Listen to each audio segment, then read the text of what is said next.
The ATF has sent out a notice to all FFLs that the new Form 4473 is supposed to be used effective immediately. Now let's start with printed copies of these are not available yet, nor is the e-form version of the 4473 available, but everybody's been instructed you use this effective immediately, because you can go to the ATF's website and find a PDF, download and print it, which is the instructions that they're given to the FLs effective immediately. Now, this new Form 4473 has got a lot of changes, and if you're like me, you kind of get used to filling out these forms, so when you see the changes, you definitely notice them, but there's some very significant changes that you need to be aware of.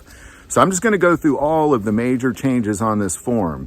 First, they've added a privately made or manufactured firearm, or a PMF section in Section A.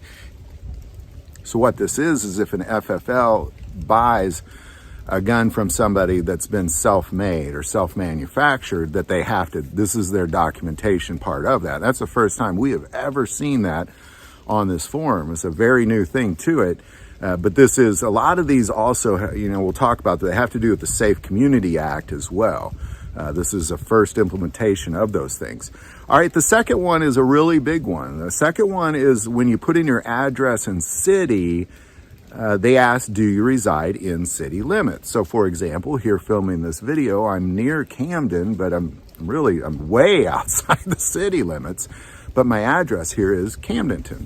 So, they're asking, do you live in city limits? Now, this is a big deal because it infringes on your federal rights, and they're starting to ask, well, what are your city limitations? So for example, there are certain cities that you're not allowed to own certain firearms in.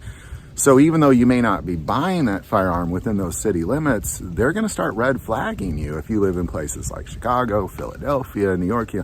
This is a big deal because the federal government is now going to start focusing more on what city laws are. And this is a big deal. So do you reside within the city limits? Yes or no? This is something that you need to kind of think about. And it says yes, no, or unknown, by the way. Maybe that unknown might be a good one to check there. I'll leave it up to you. All right, this one is really kind of more of the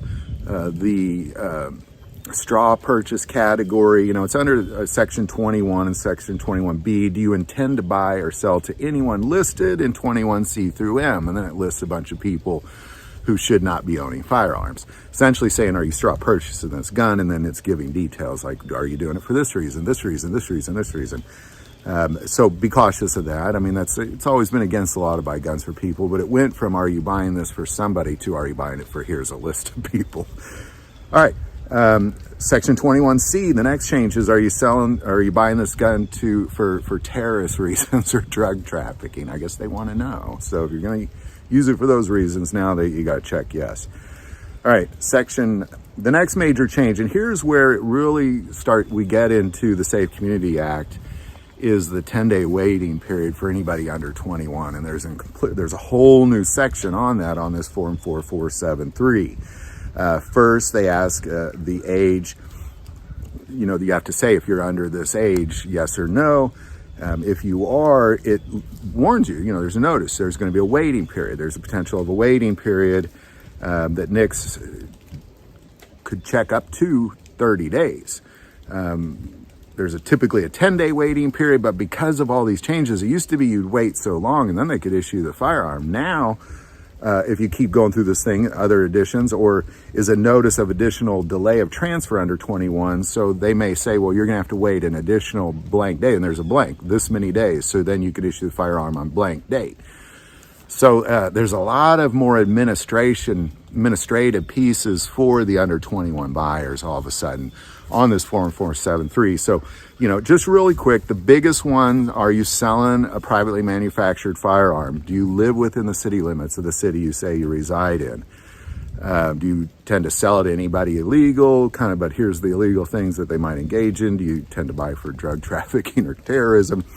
And then there's the whole administrative piece of the under 21 kind of documenting, well, it's going to take this long, so it's this date. You just got to really document that now based on what the ATF says, or the FBI through NICS says you can issue. So there you go. There's the major changes. For me, oftentimes I buy so many guns that I go through, I just start checking boxes. Now you got to slow down again. You got to kind of read those again for what they are. And also, I know a few gun stores that they do e-file only. They do the Form Form 4473 only. So I don't know what they're going to do.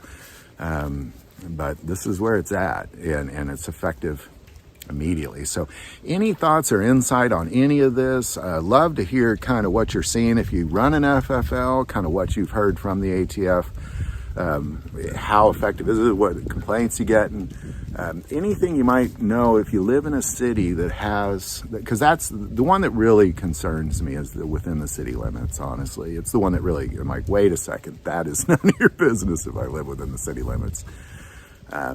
So any thoughts or insight on any of that? If you live within a city that has strict Second Amendment laws, are you running into stuff with that? Now with all these things going on in Portland and Oregon and Washington and California now, Jersey and New York, Illinois, on and on about problems you might be running into.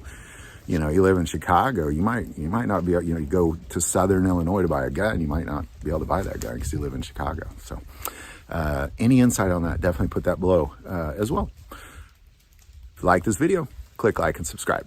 Feel called to support this channel with a Patreon. That link is also below. But the most important part of this channel is we take prayer requests. So please don't ever hesitate to send that in. Thank you for watching this episode of God, Family, and Guns. And as always, love God, love your family, and love guns.